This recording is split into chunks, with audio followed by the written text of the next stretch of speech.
What's going on, guys? It's Hi, and I was recently set this for review, the Zhiyun Crane M2. This is an electronic gimbal that's supposed to help you get more stabilized footage while using smaller devices like a smartphone, an action camera, and if your camera setup is small enough, a micro four thirds, an APS-C, or even a full frame camera.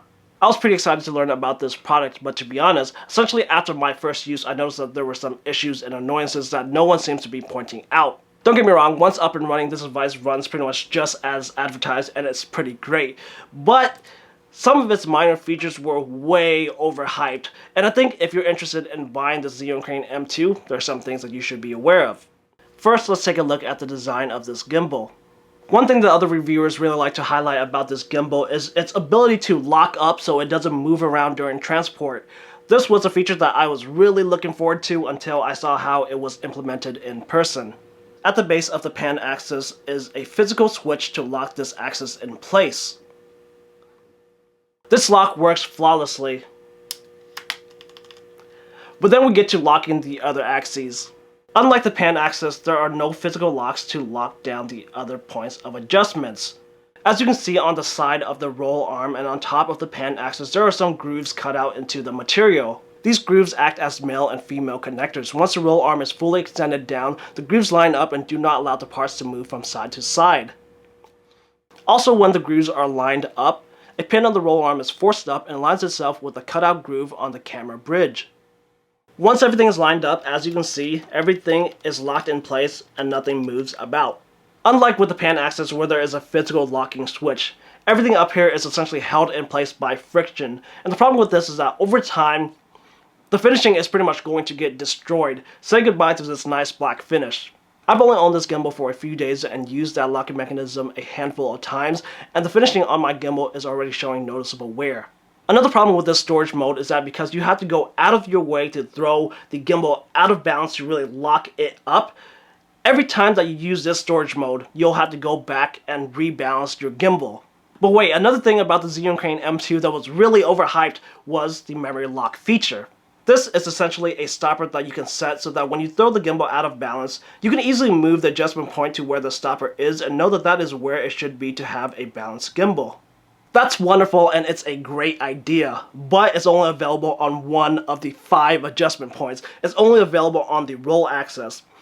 Thank you for making my life so much easier by allowing me to quickly readjust the balance of the roll axis, the axis that's the easiest to balance of them all. If you didn't catch that, that was a major sarcasm. The memory lock is such a good idea, but it's wasted potential here because it's only implemented in one of 5 adjustment points. It's practically useless. Another thing that people really seem to be hyping up is the quick release plate.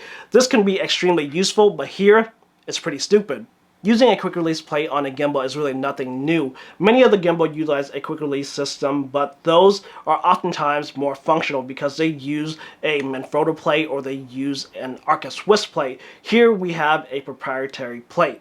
This means that you have to have a camera that's dedicated to this gimbal, or be prepared to switch the plates on and off as you move from this gimbal to something else, and of course be prepared to rebalance your gimbal every time because the camera is held on to this plate by a single screw, and this screw acts also as your adjustment point while you're on the camera bridge. On a more thought out system, you would be able to mount the camera in place by a single screw. Then on the gimbal itself, you'll be able to move the camera forwards and backwards, side to side, to make balancing a lot easier. Because this single screw is multifunctional, it holds the camera in place and it also allows you to move the camera forwards and backwards. This screw has to be big enough so that users can put enough torque to really hold the camera down in place. And because the screw is so large, it makes putting your camera system down with the plate on a flat surface pretty much impossible. So to me, in general, this entire carriage system was just poorly designed. Another thing that I would like to point out is that this is probably the hardest gimbal that I've ever had to balance. A lot of this just has to do with the size of the gimbal. Because it's smaller, the adjustment points have to be smaller. And what I've noticed with the various camera setups that I've tried to balance on here is that many times you'll have to really extend all the adjustment points out to close to its max. And for example, the roll arm, you have to send it out pretty far, and oftentimes everything just bangs up against each other. And like I said, I've only had this particular gimbal for a short period of time and I can see some noticeable wear already. Like I said at the beginning of this video, this is actually a pretty good gimbal. For the price, I don't know if you can really find anything that's better. This gimbal is just so small, lightweight, and the amount of cameras that you can throw on here is really incredible. I just think that some of the advertisings and reviews that have been placed on the market so far have been somewhat misleading. Like I said, I received this gimbal for review and I got it for free, and I would assume that other people who released earlier videos on this gimbal also received it for free. Like I said, essentially my very first time trying this gimbal out, I noticed issues and annoyances with it, those that no one seems to be talking about. I'll just have to question and wonder if those early reviewers notice these issues at all, or are they just keeping their mouths shut so that they continue to get free product in the future. At the end of the day, if you were to ask me if I would recommend this product, I would say that yes, I would, because like I said, for this price point, I don't think that you can find a better gimbal, a more lightweight gimbal that offers the versatility that the Zhiyun Crane M2 does. That being said, take what I said to heart, because some of the features of this product are way overhyped and really they do not deliver. Just really think it over and make sure that this is the right product for you. If you enjoyed this video, make sure to give it a thumbs up, share it around, comment down below with any thoughts or questions that you may have. Don't forget to subscribe to this channel for more content. Thanks for watching this video, and I'll see you guys in the next one.